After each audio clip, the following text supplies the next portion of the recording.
Is debt beating you down? You need discipline. You need the Debt Ninja. If you've been caught in a financial trap and need to be set free, then you need the Debt Ninja. Want to stop those harassing collection calls, start saving thousands in interest and fees, and get out of debt fast? Then you need to call the Debt Ninja. The Debt Ninja will find the best companies across the country that will help you consolidate all your bills into one easy payment, reduce your payments by 30 to 50%, and get you out of debt fast. If you have unsecured debt of $10,000 or more, such as credit cards, loans, or medical bills, call the Debt Ninja for a free 15-minute consultation. Call 800-826-1246. 800-826-1246. That's 800-826-1246. Call today. The Debt Ninja. Individuals and businesses with tax problems, listen carefully. Do you feel like you're losing control over your finances? If you owe over $10,000 in back taxes or have unfiled tax returns, we can help you take back control. The IRS is the largest and most aggressive collection agency in the world, and they can seize your bank account, garnish your paycheck, close your business, and file criminal charges. Take control of your tax problems now by calling the experts at Tax Mediation Services and take advantage of the Fresh Start program and new laws that may allow us to negotiate a settlement for the lowest amount possible. Our team of tax attorneys and enrolled agents can stop collections and get you protected so you can take control of your financial future. Tax Mediation Services is accredited by the Better Business Bureau. Call now for a free case review and a price protection guaranteed quote. Call Tax Mediation Services now at 800-610-9050. That's 800-610-9050. 800-610-9050. For writers and public personalities, it's becoming increasingly important to have an online presence. This normally takes the form of a website and social media. However, things like a cluttered site or broken links can scare potential readers away. It's time to get a health check. Until the 30th of June, Black Wolf Editorial Services is offering a special website health check package. Get a new bio for your site. Have the site navigation and general layout assessed. Get a review of your Twitter activities. Get an objective opinion about your public Facebook page. Find out what works well and what could potentially scare your readers away. And all this for $35. At the end of the day, the face we put online will be the one that most people will see. Let us help you put your best foot forward. Black Wolf Editorial Services, nurturing your writing into maturity. For full details and a list of other services, visit us at blackwolfeditorial.com.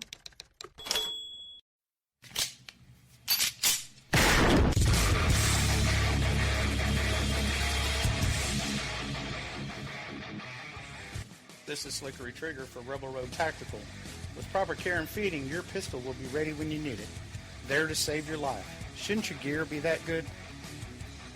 Whether you need a holster for comfortable everyday carry or a tough-as-nails holster for your next training course, Rebel Road Tactical has what you need. Check us out on the web at rebelroadtactical.com.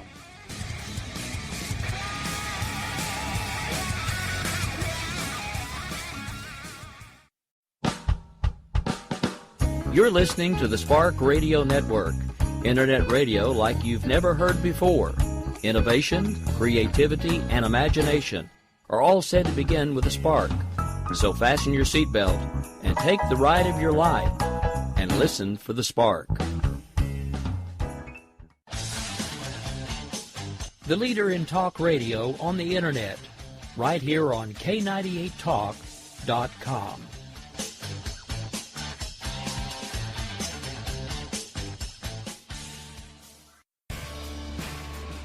My name is Jessie. I'm a United States Special Forces widow. This gives me a unique perspective on the world around us. If you're willing to listen, I'll tell you how I see it, and I won't pull any punches. This is my POV, which stands for Point of View. Hey, this is Jessie. Sorry I missed being with you yesterday. I was sick, and you didn't want to hear Mr. Frog for a full hour, did you? Didn't think so. So I kind of said, we'll just forget yesterday and move on tomorrow. Because trust me, Mr. Frog was quite evident in my throat. Now, quick overview of the topics we're going to cover. I've got some interesting news from the Department of Defense I've picked up on that just came out in the past couple of hours. I've got a couple of interesting stories about migrants in the UK and their response. I've got some intriguing stuff going on. It's a little bit old, but it's still relevant because, well, it's about the CIA abandoning people. So, like I said, I think it's relevant.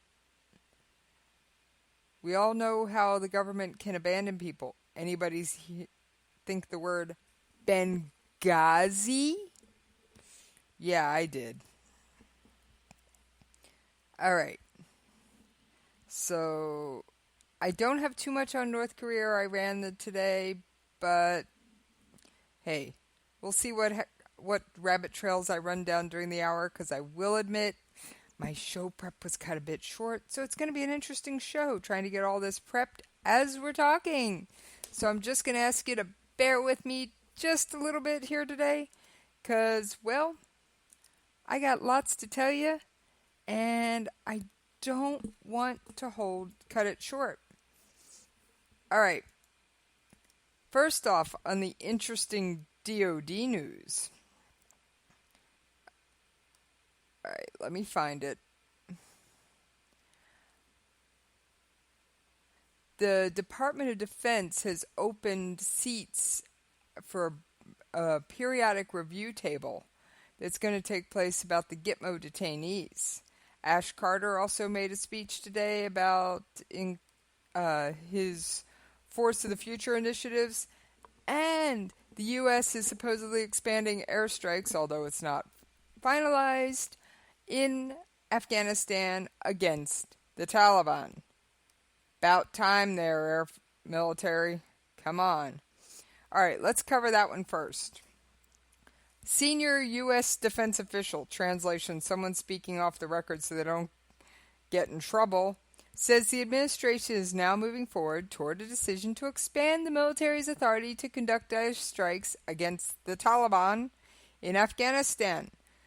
The official says a final decision has not been made, but a broad desire to give the military greater ability to help the Afghan forces. But there is a broad desire to give the military greater ability to help the Afghan forces. The discussions are in their final stages as the Afghans struggle with a resurgent Taliban, particularly in the south. Now, the U.S. has continued to conduct counterterrorism strikes against al-Qaeda and the Islamic State militants in Afghanistan, but strikes against the Taliban were largely halted in 2014 when the U.S.-led coalition's combat role ended.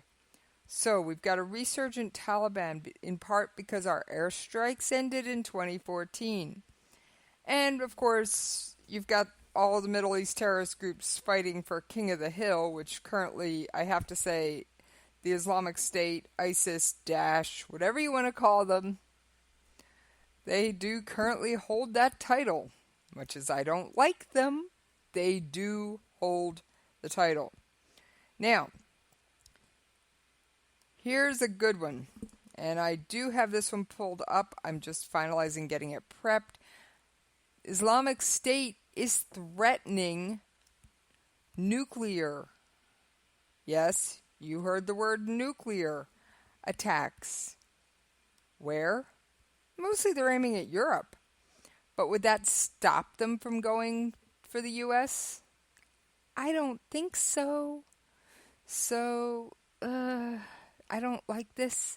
I don't like this one bit. I don't know about you, but yeah, it doesn't sound good. I do have some audio on this, so give me just a couple seconds here to get it pulled up, and we will take a listen. Now, the audio is from an independent organization that studies, in part, nuclear terrorism.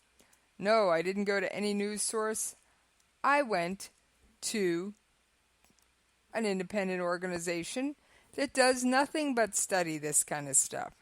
I thought that would be more important. I do try and retain some objectivity, although all of you know I do love my military. And I don't hide that fact, do I? I tell you right up front, I'm pro-military. Pro-military. Come on. I'm married to a soldier. How could I be much else? So, all right. Let's get that audio pulled up for you, and we will take a listen. I will tell you it's about 3 minutes long, but I do think it's well worth taking the time to listen to all of it. And yes, the threat of nuclear terrorism is real. Now, they may not be able to get an ICBM or a city buster, but have you ever thought about a dirty bomb? Dirty bombs take less nuclear material and can be lower grade nuclear material, but it can still kill and definitely cause all kinds of other problems. All right, here's that audio I was promising. Nuclear terrorism. Potentially the most devastating threat facing the world. We are in a race between cooperation and catastrophe. There is an ample supply of weapons-usable nuclear material, some of it poorly secured, across 25 countries. Terrorists are seeking it. The know-how to build a bomb is available. Global nuclear security is only as strong as the weakest link. A security breach in one country could have an impact around the world. Think it won't happen? Then listen to these true stories. June 2011, Moldova. Investigators arrest 6 men and seize 4 grams of bomb-quality uranium, which the smugglers offer as a sample. They claim to have 9 kilograms more, 1/3 the amount needed for a nuclear weapon. Both the group's ringleader and a suspected North African buyer escape. The additional highly enriched uranium was never found. August 2007, Minot Air Force Base, North Dakota. A B-52 bomber is assigned to fly 12 cruise missiles to another base for decommissioning. By mistake, the crew loads 6 of the missiles with nuclear warheads. These missiles, the equivalent of 60 Hiroshimas, fly across the United States and sit on a runway, unguarded. For 24 hours, no one knows they are missing. No alarms sound. Today, command and control problems continue. November 2007, South Africa. 2 teams of gunmen break into a nuclear research center, perhaps targeting the storage vault with enough weapons-grade uranium to build multiple nuclear bombs. Most attackers escape. 3 are arrested, then released. Officials disclose little about the incident. Since then, 2 more violations occur, the most recent in April 2013. Terrorists are seeking nuclear weapons. The hardest step? Getting nuclear materials. The amount of highly enriched uranium needed to build a bomb would fit in a 5-pound bag of sugar. The amount of plutonium would be just the size of a grapefruit. All countries must play a role in preventing terrorists from obtaining, transporting, and using the world's most dangerous materials. The world needs an effective global system for securing nuclear materials, one with international standards, assurances, and accountability for lax security. Governments must do more to reduce the risk. Citizens must demand it, and leaders must answer the call at the Nuclear Security Summit and beyond. Visit www.ntiindex.org to learn more. All right, as you heard, that was an audio from a news source. That was from an outside organization. Now, I've got to say something. I just recently pulled up the casualty reports for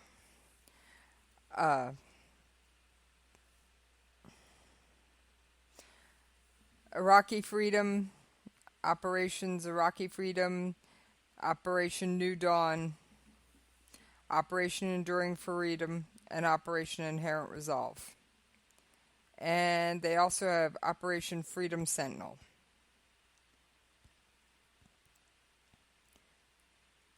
Well, I'm going to skip over Operation Iraqi Freedom. That number hasn't changed in a while. But we are going to look at Inherent Resolve and Freedom Sentinel. Inherent Resolve is the current Taliban thing, and I believe Freedom Sentinel is...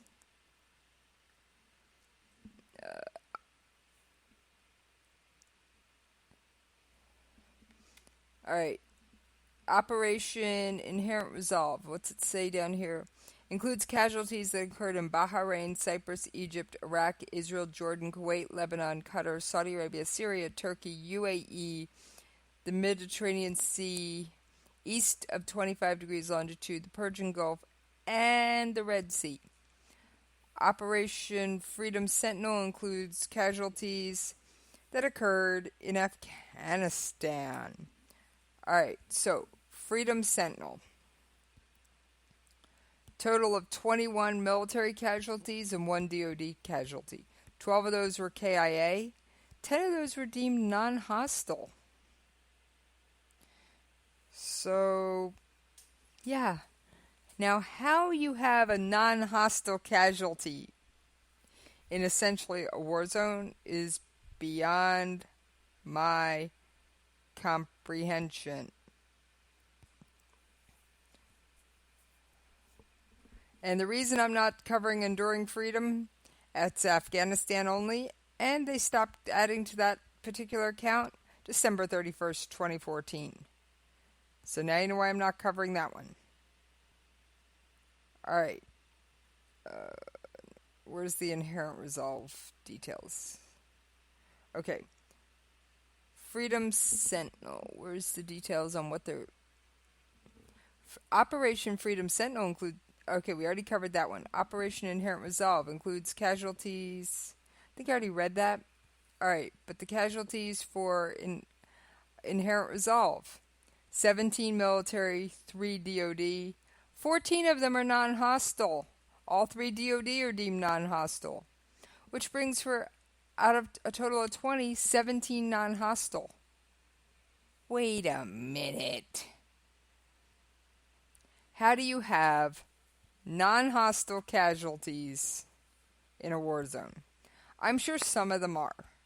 But the majority of them, I'm sorry, I just don't get it. I'd have to see the details in each one, something I'm not privileged enough to have. And so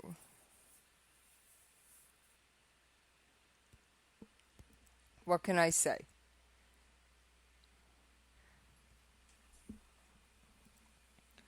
So, alright, now, as you know, I'm always working on stuff for you guys. Always. Even on the days you don't hear from me. Trust me, I promise, I'm always looking to see what's the latest, what's the greatest. Alright, I've got some audio about allowing illegals to vote in school board elections. Yeah, illegals. Okay, wait a minute. First, my objection to this. If you are an illegal alien or an undocumented person or whatever the technical, politically correct term in this country is at the moment, why should you have any say in anything? You broke our laws to come here. Now, I'm not saying that the immigration process doesn't need help. Trust me, it does. However, I have a few ideas on that, and I'd love to share them with you. However, I have an interview on Saturday for my Saturday Slowdown with United States Senate candidate Lily Tang Williams that's going to shed a lot of interesting light on this. Why did I choose to interview Libertarian candidate Lily Tang Williams? I chose to interview her because she wasn't originally born here in the United States. She was born in China, under Mao's China. And she takes us back to what life was like then, and the steps she took to gain permission to travel to the United States, and then the steps she took to become a U.S. citizen. So, and she also explains what she feels about the current U.S. policies and how much she fears some of them are mirroring China. All right, now back to the illegal vote. I've got a little audio clip on it. Let's take a listen. So third time's a charm, right? A Democratic lawmaker wants to let undocumented citizens who send their children to school with your tax dollars vote in school board elections. Now, the proposed bill in San Francisco, it would affect about a third of the population. It has failed twice in the past, but the same type of measure has passed in places like Maryland and Chicago. All right, so there are some areas that already allow illegals to vote. Personally, you heard my opinion on that. I don't agree with it.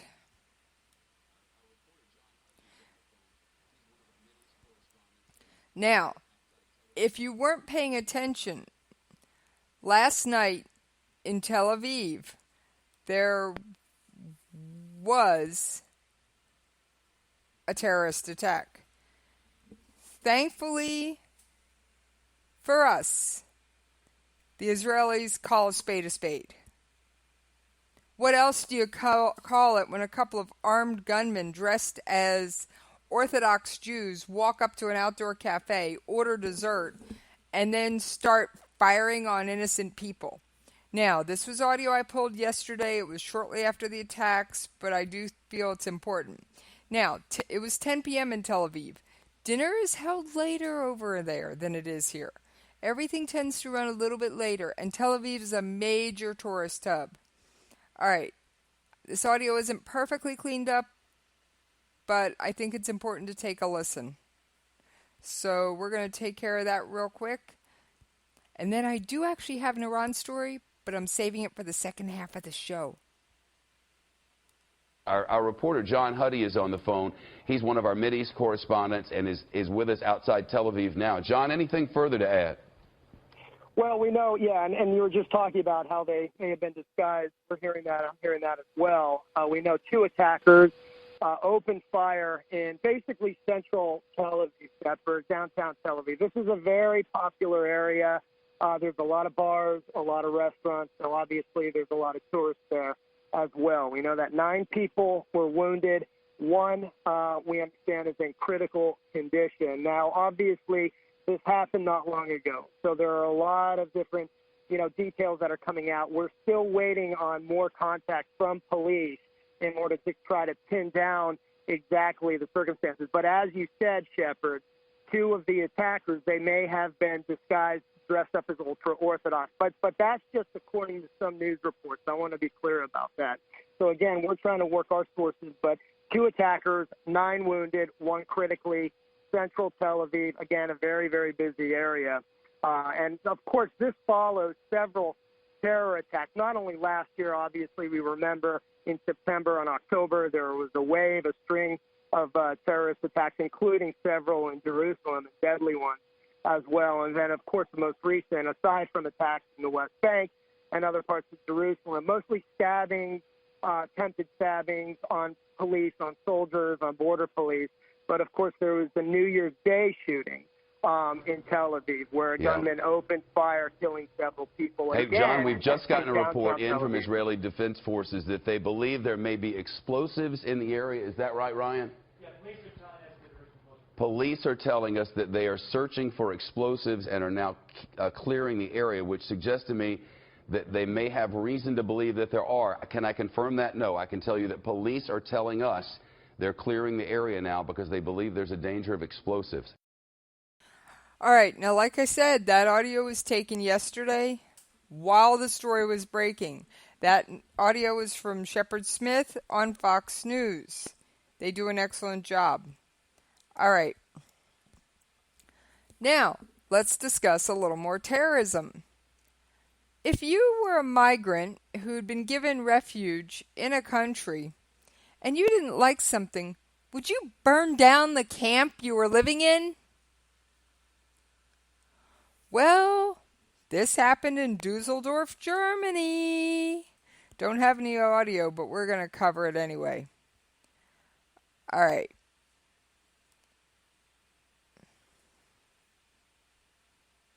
So, I am working on pulling up the story. I've got so many tabs. If you could see my thing, you'd wonder how I deal with anything. But the long and short of it is it was a Red Cross run camp, or Red Crescent, depending on which label they were operating under. Refugee camp in Dusseldorf burned down by migrants who were furious they had not received a wake-up call for Ramadan breakfast. Okay. So, first of all, you're a refugee. You are a guest in this camp. Now, you're going to tell me that I need to make things simple for you and provide you with a special wake-up call for a special meal at a special time because a number of you choose to celebrate a religious holiday. I can see accommodating religions on the following procedures. 1, you provide religiously appropriate food. 2, you make sure that they have appropriate places to pray.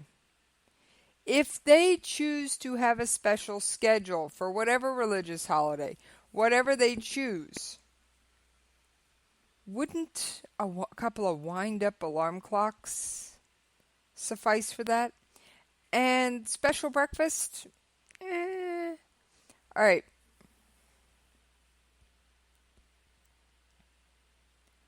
So, according to the German newspaper Express, 2 Moroccans living at the center said Iranian security staff at the facility had deliberately not woken those observing Ramadan ahead of their scheduled breakfast time. The newspaper reports the 2 men saying that a plan was then formed to start a fire. Now, there were different religions in this Red Cross-run facility. And I do understand the desire to practice your religion. Trust me, I practice mine. But I don't expect anybody else to seriously accommodate me, other than to possibly give me time off on my religious holy days. But in exchange, I'll offer to work a holiday that isn't important to me. All right. So, these migrants were upset that they weren't awakened for a special meal at a special time for their religious holiday. Now, why they weren't awakened, I don't know. If the camp had decided not to do something. During this time of Ramadan, there was one group that wanted to strictly observe the fast and another that insisted on the usual timetables and usual servings. And this is according to Ralph Herrenbruch, spokesman for the prosecutor's office. This had led on several occasions to disputes and altercations with officials of the German Red Cross. It got to a point where threats were being made what would happen if things didn't change. And obviously, they followed through on their threats. They threatened to burn the place down. So this makes them, okay, you're already a refugee, you're already homeless, and now you're going to burn what little bit of life you have down? Since the start of the year, police have been called 89 times to the 65,000 square foot hall, which was formerly part of the city's Congress Center. German authorities last night said 2 African-American men were suspected of starting the blaze and causing extensive damage as part of a dispute over food. Police and prosecutors said that one of the 2 26-year-olds was seen pouring flammable liquid onto a mattress and setting fire to it, while the other told fellow residents we had to do it so that things change. Investigators said an argument over food is believed to have preceded Tuesday's fire. The Muslims who weren't observing dawn to dusk fasting during Ramadan complained about what they said was a small lunch. I mean, I encourage you to go look up the pictures. I mean, there's plumes of black smoke. There's all kinds of things going on. But, okay.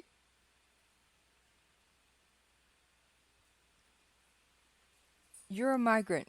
You have been given a place of refuge. And by the way, 25 people were treated for smoke poisoning, as they call it. I'm going to say smoke inhalation. I mean, so the German people did not entirely turn their back on them, but the German people don't run the camp. The Red Cross does, and not everybody wanted to celebrate Ramadan. There's different religions in that camp. Now, were the meals small? I don't know. I am working on trying to pull up more information on it. I haven't been able to find what meal size the camps were offering. I haven't been able to come up with all that stuff, calories per day, blah, blah, blah. But I am working on looking into that information. So,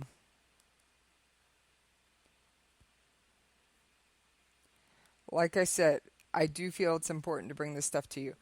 All right. I think it's about time to take a break. I know I'm running a few minutes early, but we all know I tend to run a few minutes long towards the end.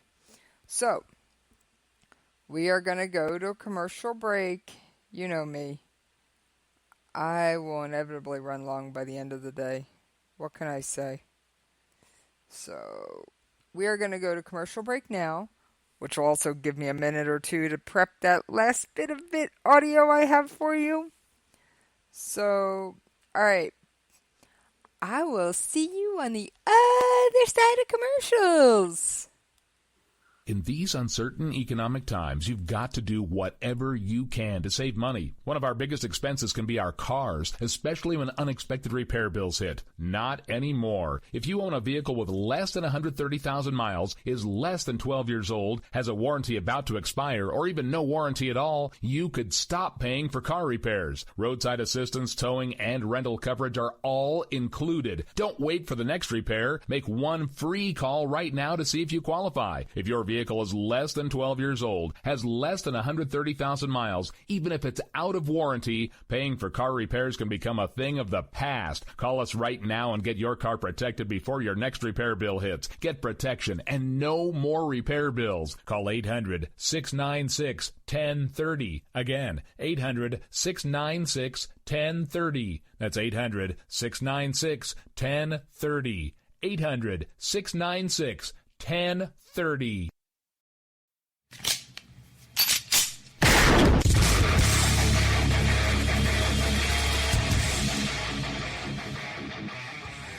This is Slickery Trigger for Rebel Road Tactical. With proper care and feeding, your pistol will be ready when you need it. There to save your life. Shouldn't your gear be that good? Whether you need a holster for comfortable everyday carry or a tough-as-nails holster for your next training course, Rebel Road Tactical has what you need. Check us out on the web at rebelroadtactical.com.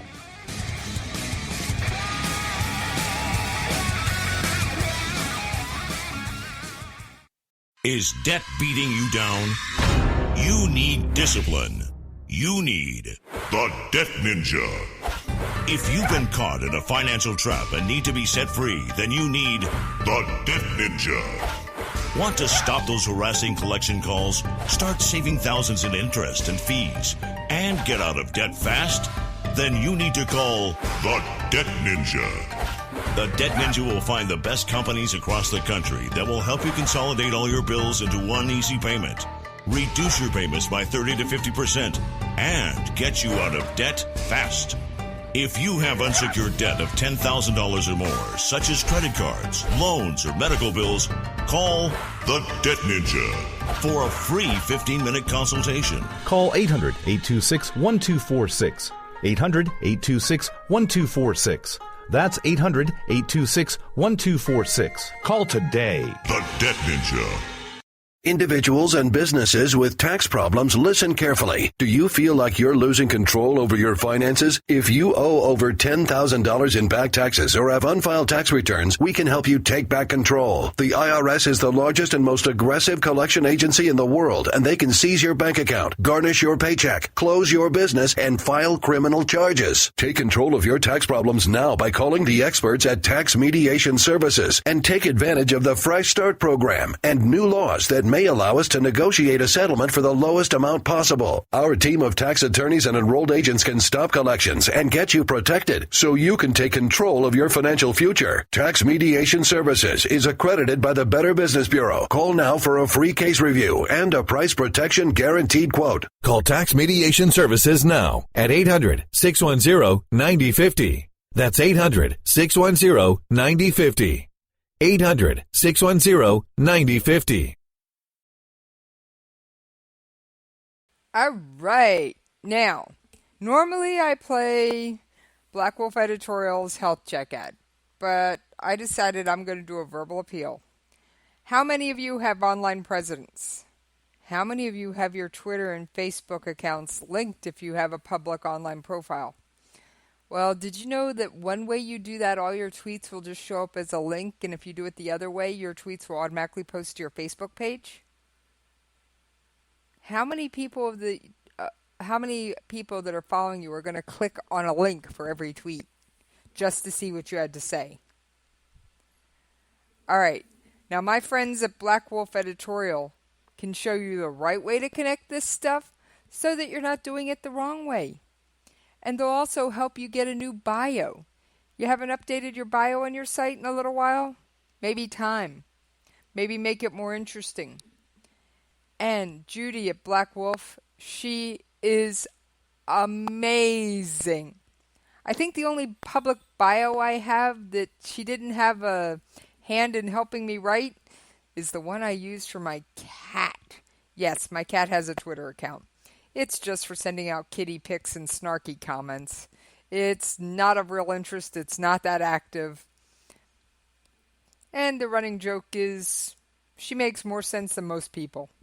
Anyway, if you really want to know what my cat's doing, hit me up at Jessie's POV. I'll give it to you. But you're going to have to hit me up on Twitter at Jessie's POV because I'm not putting it out here.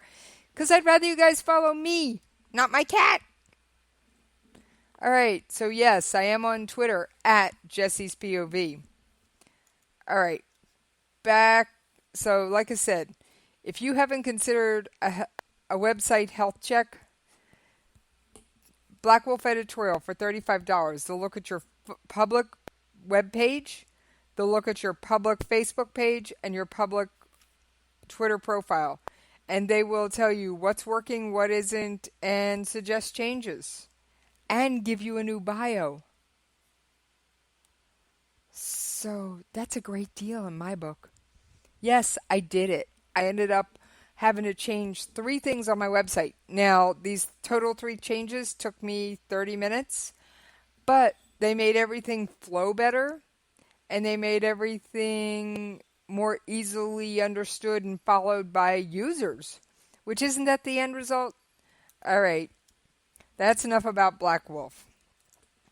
Did you know that the United States government, well, we all know they're spending a lot of money on refugees. I didn't know it was $20,000 per refugee. All right, I got some audio on this. Let's take a listen. Federal taxpayers are on the hook for nearly $20,000 just to settle each refugee and asylum seeker, who are then immediately eligible for cash welfare, food stamps, housing, and medical aid, according to a new report on the refugee industry. The report provided federal budget figures showing that the government spends $19,884 on each refugee the U.S. takes in. Yeah, almost 20,000 just to get them in and settled. I mean, really? Really? Okay. This takes me back to, what about spending 20,000 per homeless veteran? I mean, come on. Really? Now, I do have the article from the Washington Examiner pulled up.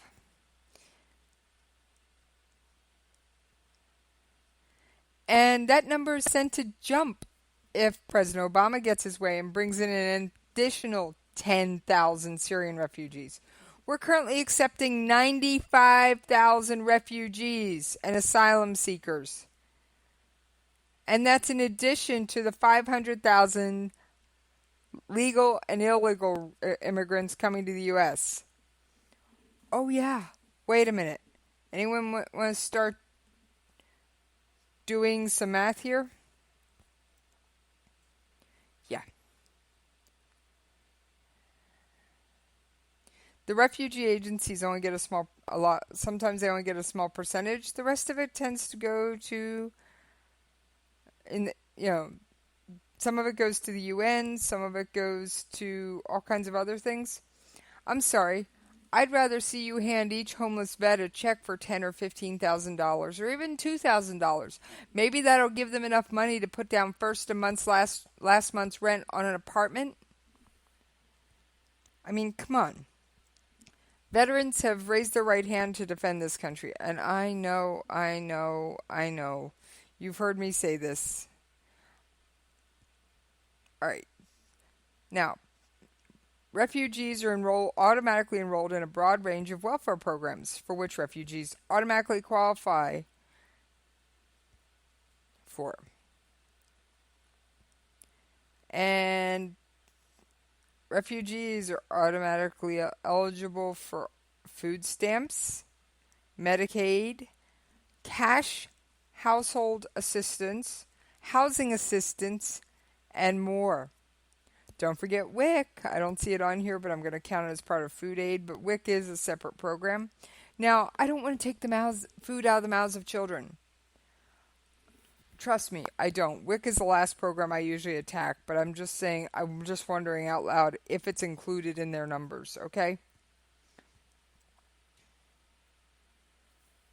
Like I said, they're eligible for food stamps, housing, and medical aid immediately.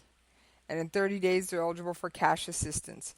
That's your and my tax dollars paying for someone who is not an American citizen to get benefits from our government. Excuse me, I don't want my money going to a refugee. If I could find a way to end it, I would. If there was a way I could pay my taxes and be a good American citizen and ensure that my money wouldn't be used to help a refugee, I'd do it in a heartbeat. But unfortunately, that's not the way it works. That's not how any of this works. The government takes the money from you and they decide what to spend it on.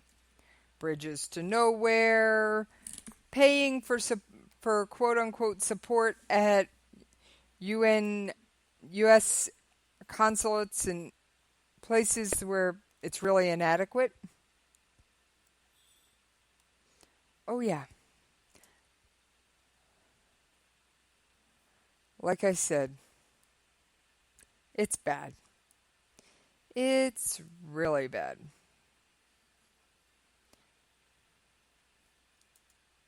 Just checking my settings here. I want to make sure I had something set up because I'm working on some audio for you. Yeah, I multitask the whole show, by the way. For those of you that aren't aware of this. Oh, Breitbart. Back to my illegal nuke story, my Islamic State nuclear story. And this is from a Breitbart.com article published today. ISIS has already carried out numerous chemical weapons attacks in Syria. We know it wants to go further by carrying out a nuclear attack in the heart of Europe. This is combined with poor levels of security at a host of nuclear research centers in the former Soviet Union, and that equals a potential dirty bomb attack. Now, I already played the audio. But what you may or may not be aware of is that ISIS has already gotten their hands on some nuclear material. How? Well, what about hospitals and research centers in the territory captured in Iraq and Syria? Oh, yeah. There's also reports that in the 9th edition of its propaganda magazine, ISIS indicated it could purchase a weapon in Pakistan, take it to Nigeria, and then smuggle it into the United States through Mexico using existing trafficking networks in Latin America.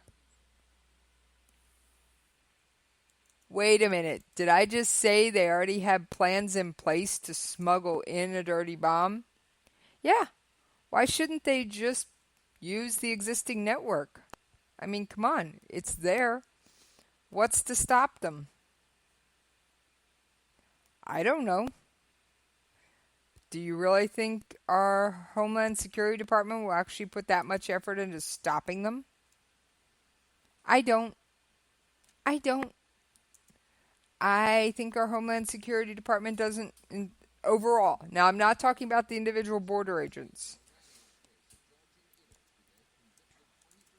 Our individual border agents, I totally respect, and they totally want to do what's right.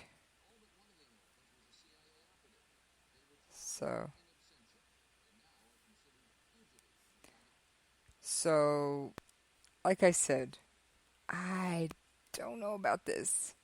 I just hope someone besides me is actually paying attention to things like this propagandist magazine. Because if they're not, if I can find it and they can't, Houston, we have a problem.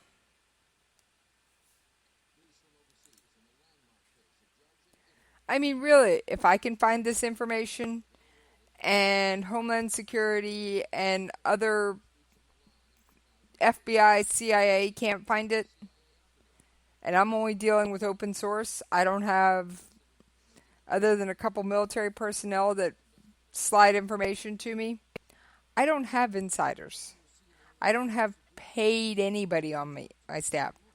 Everything I bring to you is 100% me. Now, I am working on finalizing the audio for the CIA officer that can never leave the United States again unless she wants to be sent to jail in Italy. Wait a minute. CIA diplomatic community? Nope, didn't exercise it. So, like I said, it's an interesting story. That's why I want to bring it to you. And then my last story of the day is about Iran, but it's not my usual Iranian stuff. It's about censorship in Iran. But we'll cover that in just a few minutes, because I'm probably going to let that be the last part of my show.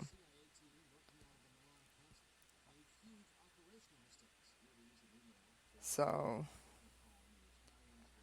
but like I said, just shows sometimes lack of training.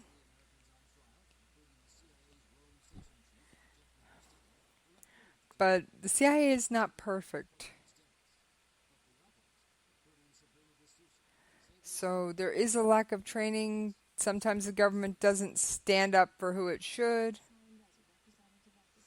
What can I say? I'll read the story while I'm waiting on the audio to finish processing. But like I said, the short thing is we've protected allies, we've protected other people, but we wouldn't protect this CIA case officer. But it also means she can never leave the United States again.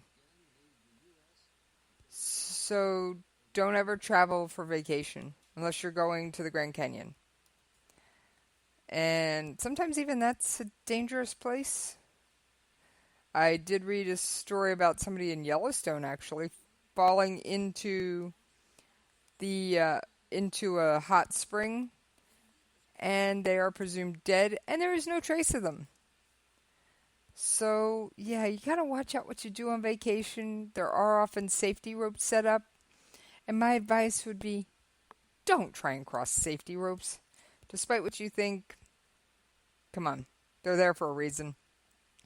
All right, Sabrina De Sousa was one of 26 American officials convicted in absentia, which means she wasn't actually at the trial, but she was convicted anyway. Even though she wasn't there. Lots of foreign courts use absentia for lots of reasons. De Sousa's lawyers for years have been trying to sway Barack Obama's administration to support her. Now, why is Italy upset with us? The CIA basically kidnapped somebody off an Italian street and used extraordinary rendition on them. Now, this is someone with suspected terrorist ties. And it's been years in the making, so this isn't exactly a current event, but I do think it's important to hear the audio and the story. So I'm going to let you take a listen to this audio. I will warn you, it's kind of long, but it's not even 3 minutes. Come on, you can make it. All right, so here's the CIA audio. It tells the story more succinctly than I have been. News from overseas. In a landmark case, a judge in Italy today convicted 23 Americans for their roles in the kidnapping of a suspected terrorist, a Muslim cleric, from the streets of Milan in 2003. All but one of the Americans was a CIA operative. They were tried in absentia and now are considered fugitives from Italian justice. Here's our chief investigative correspondent, Brian Ross. Former CIA officer Sabrina De Sousa was in New York today with her lawyer. She got the news on her BlackBerry that she had been convicted in Italy and sentenced to 5 years in prison. She now admits the kidnapping was wrong. Clearly we broke a law, and we're paying for the mistakes right now of whoever authorized and approved this. De Sousa Sabrina. The verdict announced in Milan today was the culmination of a 5-year investigation by the Italian judiciary, aimed squarely at U.S. policy. We don't need torture. We don't need rendition. We don't need secret prison. The case began after a CIA team kidnapped a Muslim cleric off this street in Milan in broad daylight. U.S. officials suspected Abu Omar had ties to known terrorists. He was taken secretly to Egypt, where he says he was tortured before being set free. It's clear that the kidnapping of Abu Omar was a great mistake. And the CIA team working out of the Milan consulate made huge operational mistakes. They were using email. They were calling home. The Italians were able to connect their credit cards with true names and true addresses. 3 of the Americans on trial, including the CIA's Rome station chief, Jeffrey Castelli, were acquitted today by the court, which cited their diplomatic status. But the others, including Sabrina De Sousa, say they were left unprotected by the U.S., which never asserted diplomatic immunity for them. I was assigned as a representative of this government, and I should have been protected. But you now stand convicted, facing 5 years in prison. That must sting.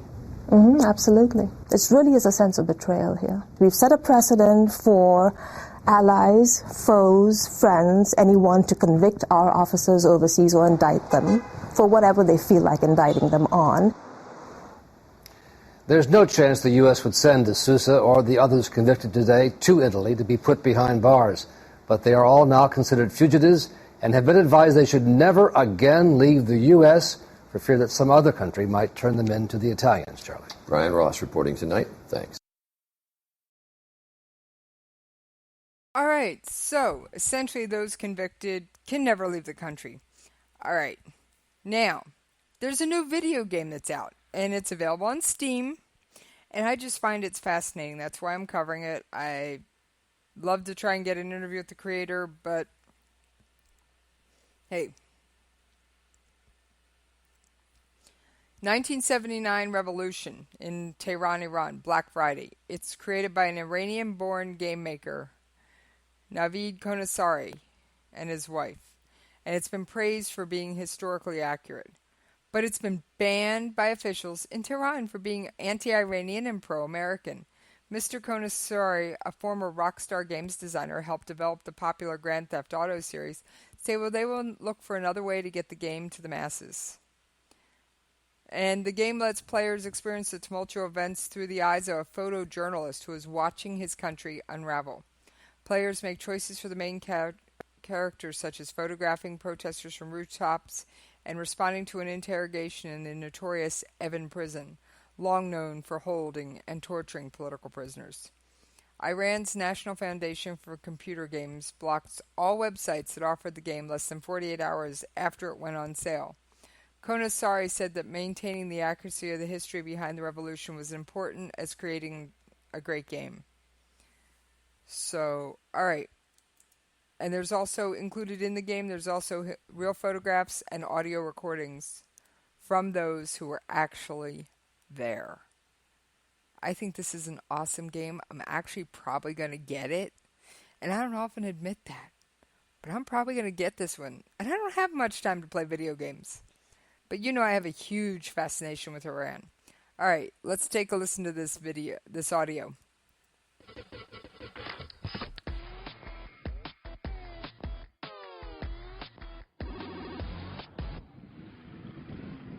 Choice-driven narrative game that puts players right into the heart of the Iranian Revolution. This is the gameplay behind 1979 Revolution, Black Friday, which lets players experience the Iranian Revolution through the eyes of a young photojournalist as he watches his country unravel. Since its release, the innovative game has been banned in Iran for, quote, poisoning the minds of youth. To tell us more, we are joined by the founder of Ink Stories and creator of 1979 Revolution, Black Friday, Navid Konasari. Navid, welcome. Thanks for having me. So can you tell us a little bit about 1979 Revolution? What is the gameplay behind it and what's it about? Sure. 1979 is an adventure game. Basically, the choices that you make will direct you in different areas of Tehran, but also your morality. Who do you decide to side with? How do you discover the different political affiliations? And what do you do in this time? What do you do in this chaotic, kind of tumultuous time? How do you kind of try to survive, but also try to be aligned with those you love and also try to make sure that they don't go at it with one another? So it's an adventure game that takes place in Iran in 1979, and it's actually based on real people's interviews, based on real events, and we've really kind of embraced the documentary feel to make this game. It's interesting you say documentary feel. Did you interview a lot of people who were experienced the revolution firsthand? What was the process behind that? How many people did you interview, and what types of people? Sure. I mean, I was, I grew up in Iran, so I automatically had a step up. So immediately, it was easy for us to kind of reach out to people. And we wanted to reach out to a wide spectrum of people who had experienced the revolution from all sides, from different classes, different religious backgrounds. And so we approached over 40 people, and they, around the world, from Australia to here to the U.S., UK, and within Iran. And we asked them questions, and as we asked them questions about the revolution, certain themes kind of rose to the top, and those themes kind of eventually formed our narrative.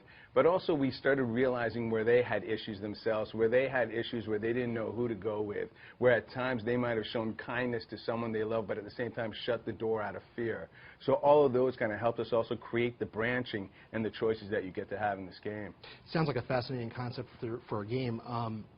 What was the reaction? I know the game was first released in April on Steam.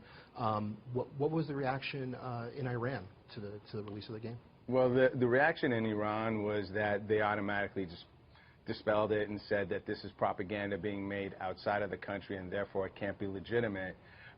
Within Iran, the people who are actually wanting to play it have been denied access to it, so in fact they're more eager to find out what it's all about. Certainly here domestically and across the world, we've seen people really embrace not just the game, not just the topic, but the idea that gaming can actually grow in this different direction, and that real world and real experiences are something that we can definitely embrace and grow into. Okay. Was there any action taken by the government in Tehran in terms of this game being available for download in Iran? Absolutely. So if you go onto Steam, you can have access to pretty much every other game within Iran.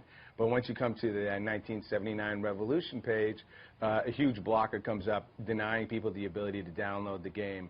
So basically the game has not only been inaccessible within Iran, but people who have actually sent links to maybe even a torrent site or areas where they can download the game have been shut down. So in fact, over 50 websites have been shut down. They actually went into the bazaars and looked for stores that might actually be trying to distribute the game and have shut them down as well. So it's been, you know, it's been an interesting kind of attempt by them to try to shut us down in this world of media and information, because all they've done is encourage people to kind of seek it out. And in fact, actually validated what we're saying here. We're not taking their side. We're not taking another side. We're just trying to tell the story of the people, and the people have spoken that they want to get it, and they will go to any extremes to try to find it. Is there anything you'll be doing, or your company, Ink Stories, to provide this game to the people? Absolutely. So while the web has its limitations, especially with the government being able to shut down how people can get access to it, we're looking towards mobile and tablets via iOS and Android to get the game out there to people. It's a lot harder for people to try to shut down access to games, to apps, and so we're really excited that next week, June 16th, we're going to release the iOS version to the entire world. Great. Well, Naveed, thank you for joining us and telling us about 1979 Revolution. Great. Thanks for having me. And 1979 Revolution Black Friday is already available on Steam and will be available for iOS on June 16th. For FoxNews.com, I'm Perry Charmonti. Yes, I found this story on Fox News. It looks like and sounds like an amazing game. And I'm probably going to get both the Steam and iOS versions. Yes, I've got an Apple device. Sorry, Android users, I don't have an Android device. And I'll see what it's all about. And I will report back to you. All right, I'm over time. Is that really a surprise to anybody? But I got to get out of here. Make way for other shows. So, all right. I will catch you guys tomorrow, as long as Mr. Frog doesn't crawl back into my throat and try and make a permanent home. And you guys, until then, take care, and remember, end the day on a positive note.